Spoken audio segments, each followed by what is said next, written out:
you so much. So this is a beautiful question. Beautiful question. I would like to explain one beautiful thing in the answer to this question. इनका सवाल ये है कि मैंने एक statement सुनी है, those who can will and those who can't teach.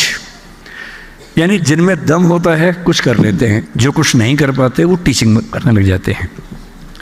तो आपने तो कर भी लिया था, फिर आप क्यों टीचिंग कर रहे हैं? क्योंकि टीचर तो वो है जो कुछ कर नहीं पाता है ज़िंदगी में, जिस कहावत के हिसाब से। इसके एग्जाम्पल सीएम साहब हैं, वो टीचर से बन गए सीएम और हम टीचर बन गए बाद में, तो अजीब सा लगता है। तो आपकी कहावत से उनकी बात तो सही अप्लाई हो रही है, मुझ पर अप्लाई नहीं हो पा रही। मैं आपको समझाता हूँ। देखो, जब हम लैंग्वेज पढ़ते हैं तो लैंग्वेज में एक वर्ड का एक मतलब नहीं होता है, एक वर्ड के बहुत मतलब होते हैं। कभी कभी डिनोटेशन सेम होती है, कनोटेशन डिफरेंट होती है। इसका मतलब ये हुआ, फॉर एग्जाम्पल, जैसे आप पूजा पाठ करते हैं, प्रेयर करते हैं, तो मैं हिंदी का एग्जाम्पल दे रहा हूँ, I hope you will understand. पूजा पाठ में हम कभी कभी चावल का इस्तेमाल करते हैं, पर हम पूजा पाठ करते हुए चावल को चावल नहीं बोलते, अक्षत बोलते हैं। हम पानी को पानी नहीं बोलते, जल बोलते हैं पूजा पाठ करते हुए। आपने शायद ध्यान से देखा होगा कि जब पूजा पाठ हो रहे तो बोलते जल चढ़ा दो, अक्षत चढ़ा दो, न कि पानी चढ़ा दो।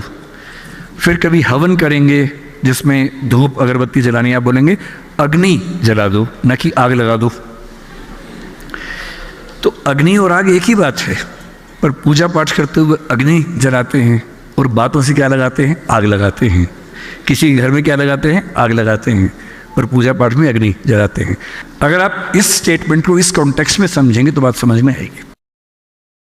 जब ये स्टेटमेंट कह रही है कि दोज हु कैन विल, इसका मतलब है कि जिनमें कुछ करने की हिम्मत होती है, दम होता है, वो कर लेते हैं। जो नहीं कर पाते दूसरों को टीच करते हैं। पर यहाँ टीचिंग का मतलब टीचिंग करियर से नहीं है, यहाँ टीचिंग का मतलब बिना बात का ज्ञान देने से है।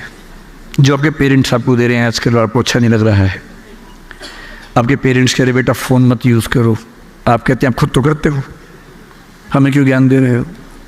आपके पेरेंट्स टीचर नहीं है बाई प्रोफेशन, पर वो भी आपको टीच कर रहे हैं। गली मोहल्ले में हर व्यक्ति आपको टीच कर रहा है, जो जानता भी नहीं वो भी टीच कर रहा है। एक जोक मुझे याद आ गया कि एक 22-25 साल का बच्चा सिगरेट की शॉप पे जाके बोला एक सिगरेट देना भैया। साथ में एक 100 साल का आदमी खड़ा हुआ था। उसने कहा कि बेटा सिगरेट पीना अच्छी बात नहीं है, फेफड़े जल जाते हैं, और बेटा गलत बात है, सिगरेट मत पिया करो, ज़िंदगी खराब हो जाएगी, ऐसा मत किया करो। उससे कहा अंकल आपकी उम्र कितनी है? बोले 100 साल। बोला अंकल मेरे दादाजी की उम्र 125 साल है।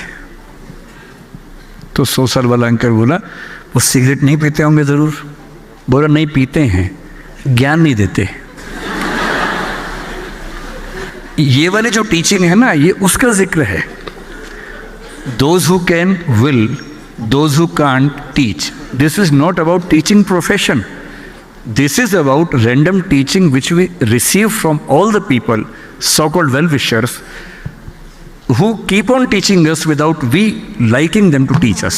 ये उसके बारे में है, न कि टीचिंग प्रोफेशन के बारे में। I hope I have made you understood this statement. Success के बारे में हर व्यक्ति बात करता है। देखिए, पहली बात तो सक्सेस के बारे में एक लाइन में बोल दूंगा, सक्सेस का मतलब वो नहीं है जो दूसरों की निगाह में है।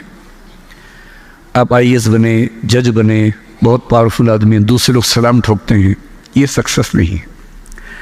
आप खुद अंदर से कितने खुश हैं, ये असली सक्सेस है। वरना बड़ी बड़ी नौकरी करने वाले रोज़ घुटते हैं अंदर ही अंदर, ऐसे भी लोग हैं। छोटी सी नौकरी करने वाले, खेती करने वाले एकदम मस्त रहते हैं, ऐसे भी लोग हैं।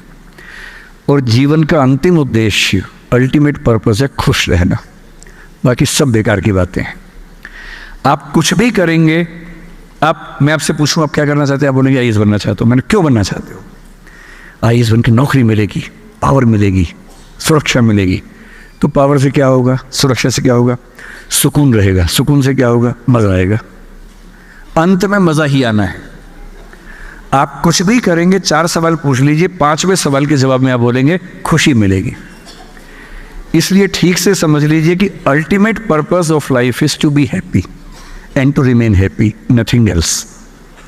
तो सक्सेस को डिफाइन मत करना दूसरों के हिसाब से, सक्सेस को डिफाइन करना है अपने हिसाब से कि मैं किस चीज़ में खुश हूँ। और अगर आप खुश हैं, बहुत कंपैरिजन मत कीजिए, बहुत कंपैरिजन मत कीजिए।